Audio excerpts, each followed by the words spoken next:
योगदेव महादेव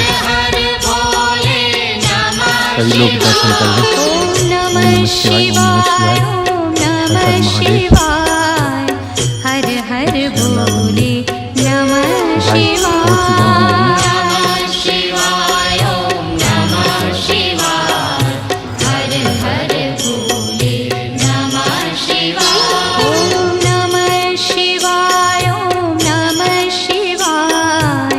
हर हर भोले नमः शिवाय।